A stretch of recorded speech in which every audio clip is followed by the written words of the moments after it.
Ikaze kuri Semugeshi Bayingana dossier analytique tuganira diplomasi ndetse na politique mpuzamahanga. Turagusesengurira ingingo z'amakuru yo mu Rwanda, mu karere no mu mahanga ya kure. À la moindre escarmouche, je vais réunir les deux chambres en congrès et je vais leur demander l'autorisation de déclarer la guerre au Rwanda.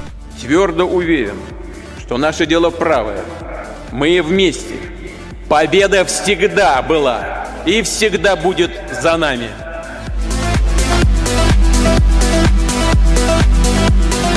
The United States military began major combat operations in Iran. Imvano ni ikiganiro cya radio Umwezi 95.3 FM. Mwabyumvishe kandi mu kirango Radio Umwezi 95.3 tuba tuganira diplomasi ndetse na politique mpuzamahanga guhera saa 12 z'igitondo kugeza isaa 2 n'igice ku masaha y'i Kigali ndetse n'Igitega na masaha bahura neza. Ubwo abatwumva n'abashyiraho za radio ayo masaha mwajye mudukurikira kuri iyo radio Umwezi 95.3 niho ndi gukora muri iki kiganiro cyitwa Imvano, naho tuba tuganira politique mpuzamahanga. Hanyuma rero munyemerere n'umundi twerekeze mu burasirazuba bwo hagati. Gisirikare cya IRGC cyongeye kwemeza ko cyarashe ku ndege y'ubwoko bwa F-35 y'Abanyamerika, nk'uko dukesha igitangazamakuru cya Mer News kiremeza ko ahagana isaa 9 z'igicuku aribwo igisirikare cya IRGC cyarashe ku ndege igisirikare cya Amerika ya F-35. Iyi ndege ngo yageragezaga kwinjira mu kirere cya Iran nk'uko amashusho hano muri kuyabona.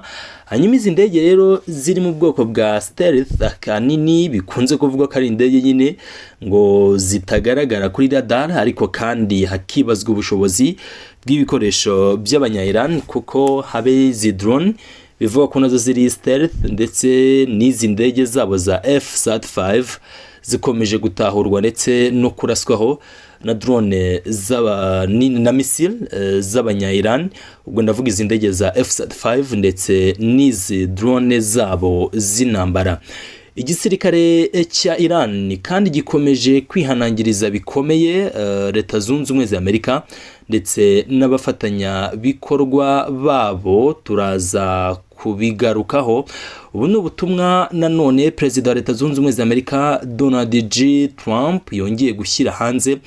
Ni ubutumwa bukomeye cyane ariko kandi busa nk'aho ari ugusubiramo amagambo yigeze gutangaza mu mvugo ze, ati yaba Iran cyangwa se niba Iran imanutse amaboko bakemera ko igisirikare cyabo cyo mu mazi cyasenywe cyangwa se kidagihari, ndetse amato menshi akaba ngo yibereye ku ndiba y'inyanja, hanyuma bakanemera ko igisirikare cyabo cyo mu kirere nacyo kitagihari, ndetse n'igisirikare cyose muri rusange bitari Air Force cyangwa se Navy nacyo kikaba kitagikorera mu marembo y'Iterra, bakemera ko intwaro zabo zose hari zasenywe izindi bakaba bazitanga, ubundi bakagenda basakuza ngo turayamanitse. Ibi kandi bakabikora ari nako bazamura amabendera y'imyeru, akenshi abari mu ntambara y'umunazamu ibendera rifite ibara ry'umweru bayemeye ko yatsinzwe. And if the entire remaining leadership signs all necessary document of surrender, hanyuma n'abasigaye mu batarishwe nabo mu butegetsi bwabo bakemera gusinya izo mapuro izo document zo kumanika amaboko, hanyuma bakemera ko batsinzwe ku gihugu cy'igihangange ndetse n'ingabo za mbere mu isi za Leta Zunze Ubumwe za Amerika. The failing New York Times, China Street Journal, corrupt and now irrelevant CNN, and all of members of fake news media will head and that Iran had masterful and brilliant victory over the United States. Ati ibyo byose bamaze kubikora, hanyuma bya binyamakuru byose bisa nk'ibyarozwe, The New York Times, China Street Journal kizwi nka WCAG ndetse na CNN ngisigaye irimo za ruswa ndetse yandika n'inkuru ngo zidahuye zidafite umutwe n'ikibuno nk'uko yabivuze, ngo n'ubundi ngo nibyabuze ibitangazamakuru kugenda biririmba ko Iran ngo yaba yatsinze nubwo ibyo byose mu by'ukuri ngo byaba byamaze kuba. Hanyuma rero kwandika aba Democrat ndetse ngo Democrats ariko byanditse n'ubundi abishaka and media have totally lost their way. Ataba Democrat ndetse n'itangazamakuru bisa nkaho mwataye ibitekerezo, they have gone absolutely crazy. Ati mwese rwose musa nkaho ibitekerezo byanyu bitakiri ku murongo. Reka tubiveho by'ubutumwa bwa President Trump ahubwo nge kuri the Hormuz letter. Hanyuma Iran yihanangirije Leta Zunze Ubumwe za Amerika binyuze mu bahuza k'ibitero byose bya Isiraheli biri buze kugabwa Beirut ndetse no mu gace kitwa Dahie. Aka gace ka Dahie kari mu majyepfo y'umurwa mukuru Beirut, ndetse hano murabona abaturage bari kuva muri kano gace ka Dahia.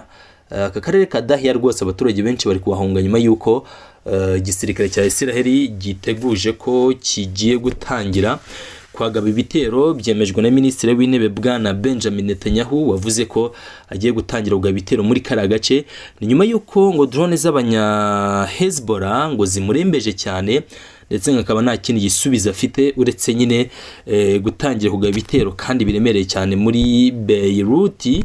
Atangaza yavuze ko buri gitero cyose cya drone kigabwe kuri Isiraheli kizajya cyishyurwa ku rundi ruhande gusenya inzu zisaga 10. ni ukuvuga ngo Hezbollah irasa drone imwe, ubwo bivuze ko inzu 10 zizajya zihita zisenywa Beirut ndetse no mu bindi byerekezo. Aya ni amagambo rero ya Minisitiri w'Intebe wa Israel Benjamin Netanyahu. Ni amagambo ariko benshi batafashe nk'ibikangisho kubera ko akenshi ibyo batangaje bakunze kwita babishyira mu bikorwa. Ni mu gihe kandi ubundi hari amakuru yemeza ko mu kanya gato gatambutse habaye ikiganiro ku murongo wa telefone nyuma y'inama ya kabine. Minisitiri w'Intebe wa Israel Benjamin Netanyahu, ni inama yabaye ku munsi we ni mu masaha make atambutse nibwo inama ya kabine yabaye. Igisoza yahise avugana na Perezida wa Leta Zunze Ubumwe za Amerika Donald J. Trump. Ubwo birumvikana ko ibyo baganiriye nyine bifite aho byaba bihurira n'intambara cyangwa se n'ibitero. Hanyuma rero hano igisirikare cya Amerika kigambye ko ariko iyi nkuru ya The Hormuz letter ntabwo nabanyisoje. Hanyuma Iran yamaganiye kure cyangwa se yasabye Leta Zunze Ubumwe za Amerika ko ibitero bya Isiraheli yayihanangije, ibwira ko ibitero bya Isiraheli muri Beirut cyangwa se muri karere ka Dahia ari ibitero bishobora kwita bihagarika iby'amasezerano ari kujya mbere no kuganira hagati y'impande zombi. Hanyuma rero mbibutse ko amagambo ya Minisitiri w'umutekano w'imbere mu gihugu ndetse na Minisitiri w'Imari Bezalel Smotrich n'amagambo ameze cyangwa se ashimangira ko mu gihe cyose ibiganirwaho bitari mu nyungu za Isiraheli ngo nayo izakora ibishoboka byose ibangamire ibyo biganiro. Hanyuma turabizi ko kimwe mu bintu Iran yasabye ko byakorwa kugira ngo nayo yemere iganire harimo n'ingingo y'uko Liban igomba koroherezwa, Liban igomba kutaraswaho. Hanyuma rero Israel gutangiza ibitero muri Liban ubwabyo murumva icyo bisobanuye. Bivuze iki? Bivuze ko Israel ashaka ko Iran yikura mu biganiro kubera ko n'ubundi yabibona ko ibyo Leta Zunze Ubumwe za Amerika zishobora gusinyisha Iran n'ubundi ngo biraza gukomeza bishyire mu kaga ubuzima bw'abanya Israel, ari nabyo biri hano. Hanyuma rero abayobozi bakuru muri Israel babwiye Times of Israel ko ikigaragara ngo kuri ubu bahawe ibipimo byose bikeneye kuraswaho Beirut ndetse no guhiga abayobozi bakuru. Ngira ngo umuyobozi mukuru wa Hezbollah bita Qasem, reka nze ndebe ukuntu yitwa umuyobozi wa Hezbollah.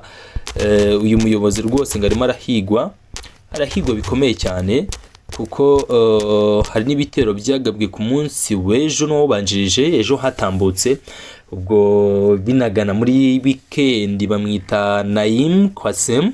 Uyu mugabo rero wahindutse umuyobozi mukuru wa Hezbollah nibura mu kwa 10/2024 n'umwe mu bari guhigwa nyuma y'igihe witwa Hassan Nasrallah wari uyoboye Hezbollah igihe kinini rwose nawe yishwe. Hanyuma uyu mugabo Naim Qassem numwe mu bashinze Hezbollah mu myaka za 80, yari amaze igihe rwose ari secrétaire général wungirije mu gihe cy'imyaka 30 cyose. Hanyuma numwe nyine mu bantu banini muri Hezbollah. N'umugabo nawe uri guhiga bukware kuko bavuga ko amashagagaye ndetse nayo bivuganye Hassan Nasrallah ngo namwe nubundi rwose ngo nacyakozwe kuko amashagaga yabo namwe. Hanyuma rero mbivuyeho nigaruke mu bunigo bwa Hormuz, igisirikare cya Amerika, ariko ubwo wibuka ko iyi nkuru tuvuyeho nuko Iran rwose bihari ariko ishobora kwikura muri ariya masezerano kubera ko Liban yongeye kugabwaho ibitero. Hanyuma rero igisirikare cya Amerika nubwo cyari cyemeje hano ko kiri guherekeza amato akanyura mu bunigo bwa Hormuz, amato y'ubucuruzi aherekejwe nyine n'ubwato bwa gisirikare, hari inkuru nabonye ivuguruzi yivuga ko ibyo rwose ngari ibinyoma byambaye ubusa. Inkuru nayibonye ku rukuta rwa The Jerusalem Post, kanze ndeba hano nayibonye tuyiganireho rwose. Ni inkuru nayo nziza cyane ivuga ko naguherekeza amato guhari, ibyo byose ari ibinyoma byambaye ubusa. Bwo ni kuvuga amato y'ubucuruzi, ibyo byose ni ibinyoma byambaye ubusa. Hanyuma hano ntabwo ndi kuyibona iyi nkuru, ariko nibiri buze kumbuza kuvuga kuri iri ku rukuta rwa Ryan Rozibian. Aha perezida wa Iran ati US bases were not to benefit the regional countries. It wasn't as if the presence of America was to their benefits. These people thought they would come and fight within 3 days. Mathi, our leader, commanders and leaders and country would completely fall apart. It didn't happen. It was naive fantasy.